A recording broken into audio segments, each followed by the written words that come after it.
बिस्मिल्लाहिर्रहमानिर्रहीम। अस्सलाम वालेकुम नाज़रीन कराम, मेरा कप्तान, मेरा दोस्त, ये आज बड़े लोग उनके दावेदार हैं दोस्ती के। मैं जब प्रेस क्लब का प्रेसिडेंट था, रावलपिंडी इस्लामाबाद प्रेस क्लब का प्रेसिडेंट था, तो पहली public appearance meet the press programme में इमरान खान की हुई थी। तो मेरी तो दोस्ती उस वक्त से है। मुझे उनका जेल में बंद होना भी अच्छा नहीं लगा। मैं उनके बारे में कुछ बातें करूँगा आज। तो नाज़रीन कराम, कबल इसका आगे बढ़े, अगर आपने मेरा यूट्यूब चैनल नवाज़ रज़ा के साथ अब तक सब्सक्राइब नहीं किया तो बराए करम फौरी तौर पर सब्सक्राइब करें, लाइक करें और अब आपके साथ शेयर करें और आइकॉन का वो बटन दबाना ना भूलिए कि जब हम वीडियो लोड करें तो सबसे पहले आपको इतला मिले। नाज़रीन कराम, ऐसा लगता है कि इमरान खान की बर्दाश्त जवाब देगी। इमरान खान पिछले 5 माह से जेल में हैं।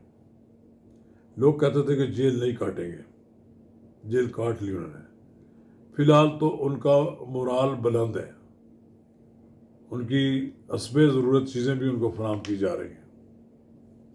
लेकिन बाज़ औक़ात खान साहब अपना टेम्परामेंट लूज़ कर देते हैं और शायद यही वो मरला है जो उनकी कमज़ोरी जिससे ज़ाहिर होती है। उन्होंने इलेक्शन कमीशन की जो तौहीन इलेक्शन कमीशन का जो बनाया गया है उस पर फर्द जुर्म जो आयद की जा रही है, तो जब वो लोग सामने आए तो उनसे कहते हैं कि मैं शक्लें पहचानता हूँ, दोबारा इक़्तिदार में आया तो बगावत के मुकदमे बनाऊँगा। ये इमरान खान का जो इलेक्शन कमीशन के लोगों को धमकियाँ हैं। वो कहते हैं कि आप होते कौन है मुझ पर फर्द जुर्म आयद करने वाले, तुम्हारे नाम जानता हूँ। रोज़ाना वो कहते हैं कि 90 रोज़ के अंदर तुमने इलेक्शन कराने थे, तुमने क्यों नहीं कराए।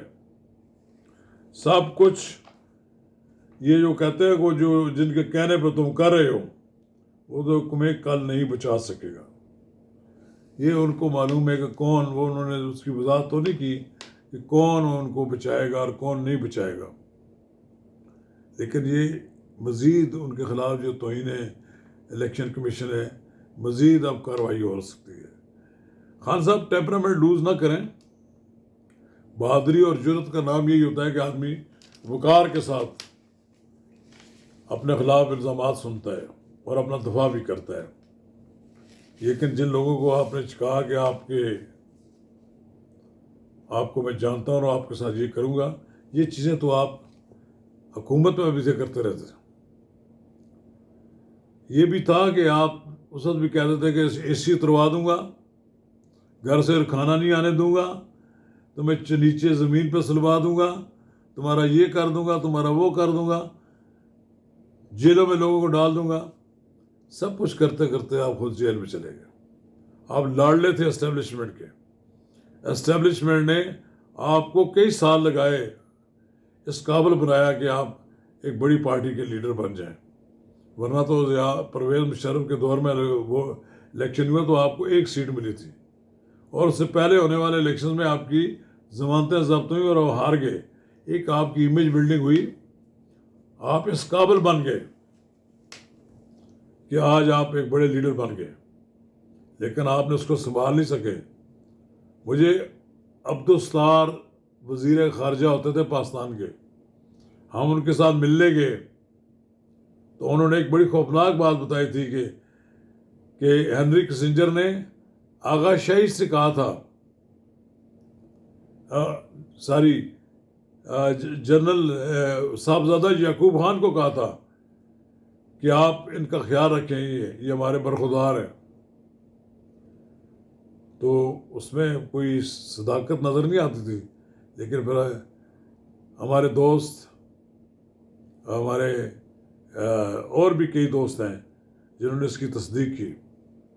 फिर मौलाना इसरार की तहरीर मौजूद है, तकारीर, फिर हकीम सईद की तहरीर मौजूद है। काश कि आप अपने आप को संभालते और आपको कहाँ से कहाँ ले जाते, पहुँच जाते। लेकिन आपने अपने आप को ज़ाया कर रहे हैं।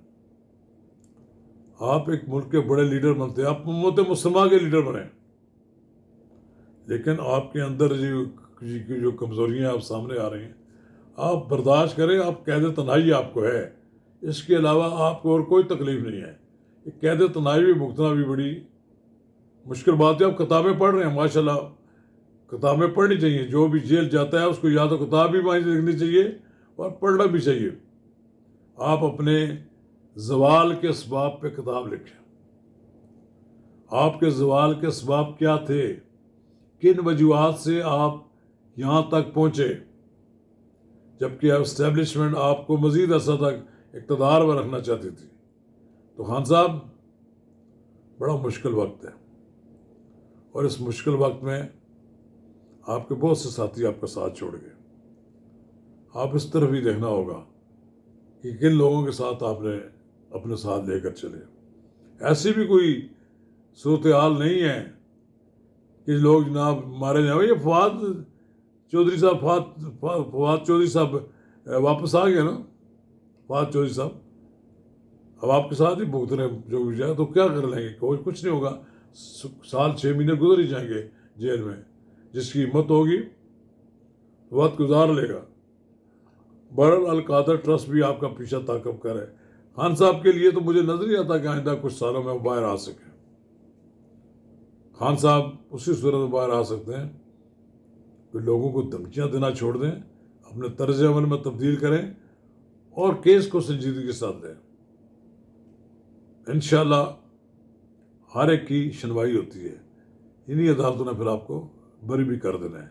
लेकिन अगर आपका रवैया वही रहा, आपके रवैये तर्ज अमल में लोगों को बर्दाश्त ना हुई, तो फिर तो आपको